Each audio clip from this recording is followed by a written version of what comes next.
What are you doing, Bill? Can a man drink that much? Lamented neighbor Mrs. Hargreave. She looked reproachfully at Bill, who was like a son to her. I'm in grief, don't you know, Mrs. Hargreave?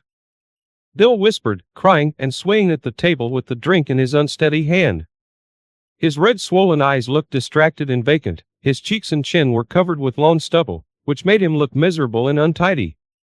Mrs. Hargreave wrinkled her nose. Yes, you are grieving, but she's grieving too. The woman pointed her hand at the little crying girl huddled in the corner of the sofa, and looking from there frightenedly at her father. She may be 100 times more hurt and scared than you are. She's only 6 years old, and not only has her mother died, but her father has turned into a monster. Mrs. Hargreave stood in the middle of the room, her eyes sparkling angrily. She turned to the little girl and spoke to her. Now her voice sounded very soft and gentle. Come with me, Esther. Daddy will come and get you when he gets a little better. Esther immediately responded to her neighbor's affectionate appeal, ran up to her and wrapped her little arms around her. Her little eyes looked hopefully at the kind elderly woman. And you, Bill, get yourself cleaned up and stop drinking. Esther will stay with me for a while. And remember, you are the most dear person in the world to her now, and you have to think about her first now, and not about how you're hurt and miserable. Mrs. Hargreave took the girl and left. There was an oppressive silence in the house. Bill's hand reached for his glass, but he suppressed that impulse. Mrs. Hargreave is right. It is necessary to live at least for Esther. The man collapsed face down on the sofa and tried to forget himself in an anxious sleep. Before his eyes, as on a film, flew all his family life. Here is his beloved Helen, beautiful and happy in her wedding dress. She happily tells him, you and I are going to live happily ever after. And then suddenly a very recent picture came to mind in which she, pale, exhausted by illness, with a headscarf on her head, was speaking again. But now her voice sounded quiet and sad. You should take care of her, Esther. Don't leave her. Bill shuddered at these memories and cried again, this time of great shame in front of his wife for not coping. A few days later, he, clean-shaven and sober, stood on Mrs. Hargreave's doorstep. Hello, I've come for Esther, he said with excitement. Oh, you have come to your senses. The older woman looked at him sternly over her glasses. Well, come in, but you need to wait. I've put Esther to bed after lunch. She needs daytime sleep now more than ever. So you and I will drink tea meanwhile. I have baked donuts with her. Thank you, Mrs. Hargreave, for shaking me up. They sat at the table and talked quietly, reminiscing while little Esther was sleeping, curled up on the old couch. That's how my son used to sleep, Mrs. Hargreave said, looking at the girl. He was so cute. And then he had an accident at work. It was like I lost my meaning in life. I didn't know why I live, why I work. You are luckier than me, Bill. Look, there's the meaning of your life, sleeping on the couch. Esther woke up exactly 1 hour later. As soon as she opened her eyes, she immediately rushed off the couch and jumped on her father's lap. She happily stroked his shaven cheek, saying, Daddy, my daddy is back. At this point, I would like, of course, to say that everything had settled down. But that would not be quite true. Sometimes Bill would get depressed again, and he would drink again. And once again, Mrs. Hargreave would take Esther to her place for a couple of days. Time went by. Esther went to school. She studied well, and Mrs. Hargreave was always ready to help if Bill suddenly went out of order for a few days. And then one day, Bill brought a woman home. Daughter, meet Paula. She's going to live with us, and I hope you'll be friends with her. A beautiful tall woman looked at the girl, slightly squinting her eyes and smiling. She was as bright as a candy wrapper, and Esther smiled at her. Finally, Daddy will be happy. He will stop drinking and crying at night, thought the little girl. And she was right. Her father adored his new wife. But her relationship with Paula did not work out. Everything was fine in front of her father. Paula was usually smiling and talking affectionately to the girl. But when he was away, she literally abused the child. Esther could not understand why her stepmother hated her so much. Not a day went by that Paula did not scold or humiliate her. The girl said nothing to her father. She thought that if Paula left, her father would get sick again, and he would start drinking and crying at night. Noticing that her stepdaughter unrequitedly accepts all the abuse, the woman became brazen and sometimes began to beat Esther for the smallest mischief. Each time, the slaps grew stronger and more painful. "What is this?" asked Bill once, noticing a bruise on the daughter's arm. But Esther only lowered her eyes to the floor, hiding her tears, and said that she had fallen accidentally. She saw her stepmother looking at her triumphantly and haughtily, standing at the window and folding her arms across her chest. After that incident, Paula, remembering how her husband had found bruises on Esther's body, was now smarter and tried to beat her so that no marks were left. The little girl became thin, pale, and cried a lot. But still, she kept hiding the reason from her father. Then Bill decided to ask his wife about everything. "Paula, there's something wrong with Esther." "Maybe she's sick," he suggested. "What's wrong with her?" "She should be punished. She's rude and lazy, doesn't even wash a cup after herself. She just mocks me. I treat her with all my heart, and she looks at me like a wolf." The whole time, Esther looked at her stepmother with her eyes goggling. She had no idea it was possible to lie like that. Esther said her father sternly, "What's going on? Why don't you listen to Paula? What do you want?" But the girl could not say anything. In shock, her eyes instantly filled with tears. "I want to go to my mummy," she finally shouted and ran to her room and stayed there until morning. It probably would have lasted a long time, or rather, as long as Esther's health could stand. But once again, Mrs. Hargreave intervened. She purposely spotted Bill rushing to work. "Hello, Mrs. Hargreave." The man was pleased to see his neighbor. "You've completely stopped coming to see us." "In vain, both me and Esther are really missing you." "Oh, I tried to stop by the other day to get to know your wife and to talk to Esther, but right then I had to go home." "Why?" wondered Bill. "If I tell you, you wouldn't believe me anyway. You'd better come home early from work. Best when Esther comes home from school. You'll see everything with your own eyes." Bill was on his way to work, and his heart was not in the right place. There was something in his neighbor's words that made him uneasy, prevented him from thinking about anything else but what was going on at his house while he was away. Why has a good, obedient girl become frightened, withdrawn, and worse at school? Paula says Esther is silly, but she isn't. She's always been praised at school, thought the man. A little later that day, Esther had barely come home from school when her stepmother met her at the door with a wet towel in her hand. "Well, come in, you poor thing," she hissed threateningly. "So, you want to go to your mother? Well, I'll give you such an opportunity. She's probably waiting for you there, you ungrateful little wretch." She slapped the girl on the back with a wet towel with a kind of rage. Esther cried, screaming in pain. "Stop it at once." Suddenly heard Bill's voice from the threshold. He decided to take his neighbor's advice after all, and what he saw made his hands shake. "Bill, darling, I didn't do it on purpose. She just drove me crazy. Let's give her to your mother or to an orphanage. It's not my fault." "I don't know why she makes me so angry," shouted Paula. "Are you crazy? An orphanage? I'll put you in jail. I never thought you were capable of such a thing." Bill rushed to his daughter. "Honey, tell me where it hurts. Forgive me, my little one." Esther hugged her father tightly around the neck and cried loudly. All the tears she had not cried for all that time were rolling out of her eyes in a hail of tears. Mrs. Hargreave quietly entered the room and looked with unconcealed contempt and hatred at Paula, who was packing her suitcase. "People like you should be imprisoned or isolated from society for life," she said to Esther's stepmother. But the woman only smirked in response. "It's not my duty to take care of other women's children. So why did you marry him? You knew he had a daughter, didn't you?" resented the elderly woman. "Are you really that silly? I just thought I'd eventually persuade Bill to put the girl in a boarding school." "Get out," shouted the man, still continuing to hold the girl close to him. Otherwise, I'm not responsible for myself. Paula, with her head held high, rattling her 2 suitcases, walked away.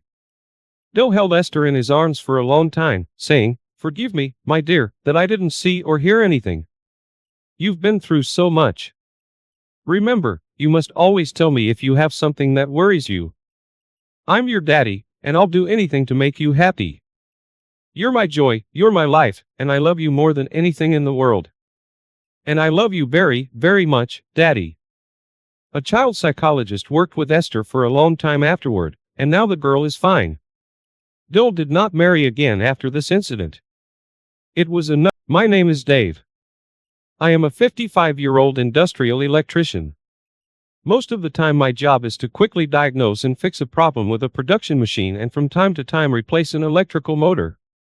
I have been in this job for close to 30 years now. I did not attend college, but I did take some technical school classes.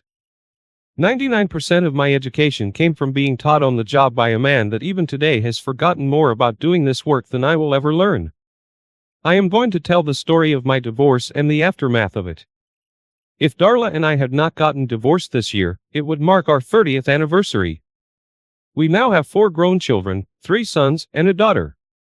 About 18 years ago, Darla returned to school. She was working about 20 hours a week. I was pulling most of the load. Still, we got past it. I was very proud watching Darla graduate from law school. Within 5 years, Darla was working in a large law firm and was getting a lot of court training. For the first few years, everything was okay. We took out some loans and Darla and I had almost paid them off using some of her bonuses. Over time, I started to take note that Darla was getting home later and later. I started asking her what was going on. Our baby daughter was about 16 at the time this started happening. My 2 oldest sons were gone. One was in college in Mississippi and the other son was in the Marines. Many evenings, it was just my daughter and I eating dinner because my son was working in the evenings. I started to also notice Darla was not interested in the bedroom and really started getting distant. My daughter noticed and called all her brothers about how their mother was never at home. My son, who was in the Marines, got some leave and came home. He was home almost 2 days before his mother even took notice. That really hurt him. It also pissed him off and he started following his mother. He started to get photos of his mom going into hotels and getting in another man's car many times. I remember standing at a work table working on a motor controller and just started crying. I was ashamed of what my kids were going through.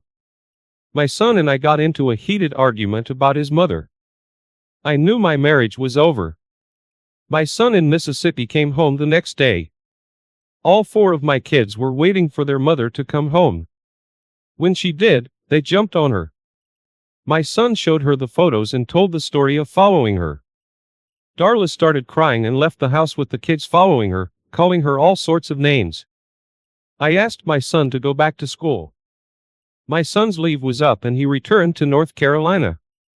Darla never attempted to call me or the kids. All I know is I came home and my daughter told me the slut had packed up and left. I walked to my daughter. I held her head in my hands and after stroking her hair, I asked her not to use that word to describe Darla. She promised me that she would not. I drove to the capital city and found a divorce attorney and told him everything as well as showed him the photos my son took. He wanted my okay to contact all 4 of my kids. I said my daughter is with me but shopping nearby. He spoke to all 4 of them and all 4 said they would testify about their mother. The attorney did say he wanted to find out who Darla's AP was. This was because in a hearing he wants to have him subpoenaed to court. I asked why and he said Darla is an attorney and her firm will circle the wagons around her.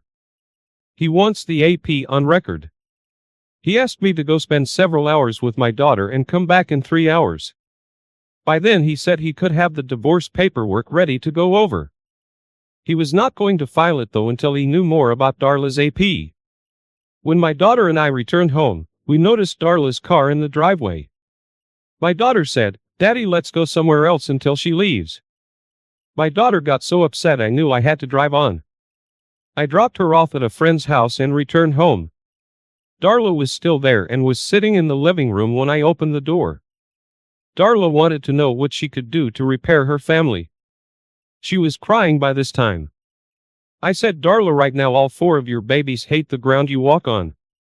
How could you be so stupid to do this? If you were unhappy in our marriage, leave, get a divorce. She had no answer and again begged me to let her move back. I simply told her, if you move back, the kids will leave. That was the last contact I had with Darla for almost a month. By that time my attorney had identified Darla's AP as one of the married partners at the firm and her boss. My attorney did file the divorce papers. Then the day we got a hearing date, he also subpoenaed her AP at home in front of his wife. I was told the process server told the attorney his wife was standing behind him as he served him. This attorney tried several times to get that subpoena squashed, but the judge said, no. He even tried to get it squashed by saying he was going to be Darla's attorney. The judge said, okay, but the information I have that backs up the subpoena tells me I need to hear your testimony. The closer the date came to the hearing, the more panicked both of them became. One weekend, I received a phone call from the AP's wife. She wanted to see the photos as well as the photos of her husband going into the hotels. She came to my home, had some tea my daughter had made, and I gave her copies of everything. The day of the hearing came and all 4 of my kids walked into the courthouse along with my attorney and I. Just before the hearing started, I saw AP's wife enter and sit in the back. I wish I could say the judge had a field day with Darla. He did not, because just as soon as the judge called the hearing to order, Darla's attorney said she was not contesting the divorce, did not want the house, did not want my retirement, did not want custody of my daughter, and was not asking for any support. My attorney stood up and said, I wanted $250 a month until my daughter was 18. The judge looked at Darla and she nodded. The judge granted the terms and we all walked out and had lunch. Even AP's wife was sitting close by. The AP's wife is very close to my age and her daughters are already grown and married. Her divorce was coming about a month later. My daughter and I attended the hearing. Oh, it was a crap show. Her attorney had subpoenaed Darla. The judge was the same judge that handled our divorce because the AP's wife was a stay-at-home mom. She got the house. She got half of his retirement and close to $1,500 a month for support. I can't remember for how long, but it was a long time. In the years since, the AP's wife and I have spent some time together. All of our kids are friends with each other. She and I both are never going to remarry ever again. Her husband, by a vote of the partners, was forced out. He did go west and is a full partner in another law firm. He left bitter and his now ex told me she would rue the day she divorced him. He would get remarried and find a woman better and younger than she was. Well, according to his daughter, he did just that. Then about 3 years later, his young wife left him. AP's wife is happy and plays with her grandkids. I am playing with mine. My sons to this day will not speak to Darla. She was not allowed around when the grandbabies were born and was told she would be arrested if she showed up to their weddings. My daughter checks up on her from time to time, but they are not as close as a mother and daughter should be. It makes me feel bad that this happened, but my kids are grown and they make their own decisions. After our divorce, Darla moved to Florida and is today a full partner in a law firm in the Tampa area. She is doing well financially and last I heard was living in a home worth a lot of money. A few years ago, Darla came back here to be with my daughter while she was recovering from childbirth. I was sitting in a local restaurant when Darla entered and asked me if she could sit. I waved her to a seat and she ordered some coffee, asked me about our sons, and we made small talk for maybe 20 minutes when she took my hand and said, Dave, I screwed up really bad. I know. At the time I started my affair, I was making almost twice what you were making. I think I just thought I fell out of love with you, Dave. That was a bad mistake. I know. I told Darla I was the same man she married and it was her that changed. I was then and still proud she got her law degree. Darla started to weep a bit. She told me that her AP said I was a loser that was holding her back. Then she dropped $5 on the table and got up. As she walked away, she told me, Dave, you're not the loser here. I am.